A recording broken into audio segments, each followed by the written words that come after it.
Hallelujah. Dinggin ninyong lahat ngayon ang tinig ng Panginoon sa loob na mahinahon. Hallelujah,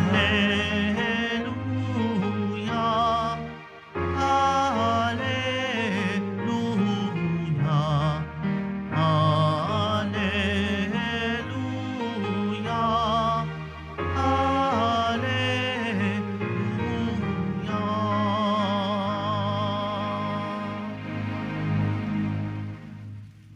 Sumainyo ang Panginoon. At sumaiyo rin. Ang mabuting balita ng Panginoon ayon kay San Lucas.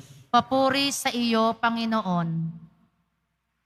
Noong panahong iyon, samantalang dumaragsa ang mga tao, sinabi ni Jesus, napakasama ng lahing ito. Naghahanap sila ng palatandaan mula sa langit. Subalit walang ipapakita sa kanila maliban sa palatandaang inilarawan ng nangyari kay Jonas. Kung paanong naging isang palatandaan si Jonas sa mga taga-Ninive, gayon din naman magiging isang palatandaan sa lahing ito ang anak ng tao. Sa araw ng paghukom, titindig ang reyna ng timog laban sa lahing ito at sila'y hatulan niya ng kaparusahan sapagkat nanggaling siya sa dulo ng daigdig upang pakinggan ang karunungan ni Solomon. Ngunit nadihamak kay Solomon ang naririto. Sa araw ng paghukom ay titindig ang mga taga-Ninive laban sa lahing ito at hatulan ng kaparusahan sapagkat nagsisi sila dahil sa pangaral ni Jonas. Ngunit higit nadihamak kay Jonas ang naririto. Ang mabuting balita ng Panginoon. Pinupuri ka namin, Panginoong Heso Kristo. Magsiyo po ang lahat. Isang mapagpalang araw po sa inyong lahat. Purihin po natin ang ating Poong Hesus Nazareno. Nasa Lunes tayo ng ika-28 na linggo ng karaniwang panahon sa unang taon ng ating pagdiriwang. At ngayon, at 16 ng Oktubre, ay atin pong pagnilay-nilayan ang tungkol sa ating pagsasaksi sa pananalig o pananampalataya. Paano ba ang pagsasaksi? Una sa lahat, ang tao ay tinatawag na magiging saksi sa lahat ng mga pangyayari sa buhay at sa kanyang kapaligiran. At higit sa lahat, ang kanyang pang-ugnayan sa tagapaglikha o ng Diyos. Sa atin pong unang pagbasa, sa sulat ni San Pablo sa taga-Roma, Kapitulo 1, verso 1 hanggang 7, ipinapahayag ni San Pablo ang kanyang pagsasaksi na ang inaasahan, ang hinihintay na Mesiyas at tagapagligtas ay walang iba kundi ang Panginoong Jesucristo na kung siya'y tinuring na isang alipin upang may pangaral ang mabuting balita ng kaligtasan na hatid ng ating Panginoong Hesus.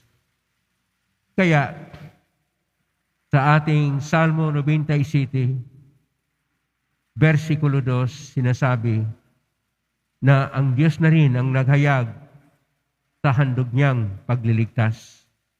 Ang kaligtasang ito na ipinapahayag ng ating Panginoon ay napapahayag ng iba't ibang mga paraan.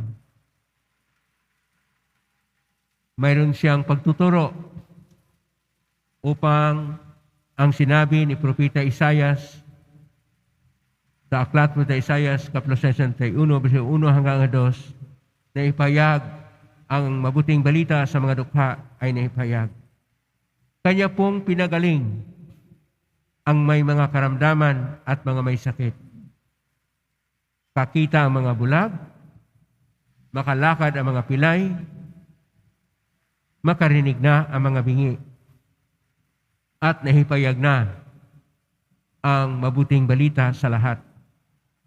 At ito yung mabuting balita na naghahari na ang Diyos. Ang paghahari ng Diyos ay una sa lahat ang pagdating ng karunungan mula sa Diyos, kaya tinuturo ng ating Panginoon ang mabuting balita. Ang paghahari ng Diyos ay ang pagtitipon ng lahat ng tao. Ayon sa tradisyon ng mga Hudyo, ang mga may sakit at mga may kapansanan, gaya ng mga bulag, mga pilay at bingi, ay hindi bahagi ng hinirang ng Diyos, chosen people of God. Kaya nung pinagaling ng ating Panginoon ang mga ito, kanyang binuo, kanyang binuklod, ang nagkawatak-watak na sambay ng Diyos, at ito yung hudyat na naghahari na ang Diyos. Kanya ring pinalayas ang mga demonyo, sapagkat ang demonyo ay sinasaniban nito ang mga namumuno sa bayan. At dahil sa pagsanib ng demonyo, nagkaroon ng pagkurakot, nagkaroon ng iba't ibang mga ginagawa na hindi kaaya-aya sa mga tao. Kaya ang pagpalayas ng ating Panginoon sa demonyo ay hudyat na nagsimula na ang pagkahari ng Diyos. Ngunit hindi katanggap-tanggap ang tinuturo ng ating Panginoon, sapagkat hindi siya tinuturing na Mesiyas ng mga Parisiyo, ng mga Eskriba, ng mga Sadusiyo, ng mga matatanda o elders ng bayan at ng mga saserdote ng templo ng Jerusalem. At humihingi sila ng palatandaan na siya na nga ang Mesiyas. Pero ang palatandaan na kanilang hiningi ay gagawa ng parang isang magic na ayaw ng Panginoon ng ganyan. Gusto niya na imaipahayag ang ayon sa kasulatan sa sinasabi ni Propeta Isaias na magpahayag ng mabuting balita sa mga mahirap, magpagaling sa may karamdaman, ang mga bulag makakita, ang mga pilay ay makalakad, at ang may mga karamdaman ay pagalingin. At sa iba pang mga bahagi ng lumang tipan na palayasin ang masamang espiritu o ang demonyo. Hindi pa rin naniniwala ang mga Parisiyo, Eskriba, Sadusiyo at mga namumuno, sapagkat sila ang may kontrol ng bayan. Kapag paniniwalaan ng Panginoong Hesus, mawala ang kanilang kontrol. Hindi sila makakurakot ng malaki. Kasi gusto ng mga opisyal na makakurakot ng malaki, manglustay ng kaban ng bayan, at manglinlang sa mga tao, at ikontrol ang mga tao. Kaya, sinasabi ng ating Panginoon, walang ibang palatandaan liban sa palatandaan ni Jonas. Ano po itong palatandaan ni Jonas? Mabasa po natin sa aklat ni Propeta Jonas na sinugo siya ng Panginoon na dalhin ang balita sa taga-Ninibe sapagkat sobra na ang kasamaan ng Ninibe. Pangurakot, patayan, panglalamang, lahat na nangyari. Ayaw ni Jonas dahil kalaban nila ang mga taga-Ninibe. Ang ginawa ng Panginoon nung siya'y lumayas papuntang Tarsis ay nagkaroon ng unos, at habang nasa unos sa dagat, sa kanyang sasakyan, siya ay inuhulog ng mga tripulante upang mawala yung unos at totoo na mawala nga. Pero nilamon naman si Jonas sa dambuhalang isda at dinala doon mismo sa dalampasigan ng Nineveh. Sa kwento pa lang niya ng kanyang buhay, nagbalik loob na ang mga taga Nineveh. Na ibig sabihin, ang mga taga Nineveh na wala nang kasing sama ay nagbabalik loob. Dapat rin ang mga hinirang ng Diyos ng mga Israelita ay magbalik loob at maniwala sa Kanya. Ngunit hindi naniwala. Kaya sinasabi niya, kung paanong si Jonas ay nasa 3 gabi na sa loob ng dambuhalang isda, ganun din ang anak ng tao. Na ibig sabihin, patayin si Jesus at doon sa loob ng libingan, 3 araw siyang patay. Pero pagkatapos ng 3 araw, siya ay mabuhay muli at magpahayag din ng balita upang ang lahat ay magbalik loob. At sinasabi pa niya sa araw ng paghukom, ang reyna ng timog. Sino po itong reyna ng timog? Itong reyna ng timog ay tinatawag na ang reyna ng Sheba. Ang reyna ng Sheba ay bahagi ng Ethiopia na ngayon ay tinatawag na Mero. Itong taga-reyna ng Sheba ay naghanap din ano ang tama na reliyon. Kaya nagpunta siya sa Israel at pinuntahan niya si Solomon at tinatanong ng mga malalim na katanungan tungkol sa panampalataya. Itong reyna ng Sheba, ang pangalan niya ay si Reyna Makida at naging reyna siya ng Sheba, Ethiopia mula noong taon 1013 hanggang 982, hindi pa pinanganak ang Panginoong Hesus. At dahil sa kanyang pagtanggap ng panampalataya, siya ay naging asawa ni Solomon at nagkaroon sila ng anak. Ang anak niya ay si Menelik I na siyang magsimula ng tinatawag na Solomonic Dynasty sa Ethiopia. Siya ay nanalig sa Diyos kahit iba ang kanyang pananalig noon at siya ay makapangyarihan. Ngunit isinuko niya ang kanyang kapangyarihan sa kapangyarihan ng Diyos.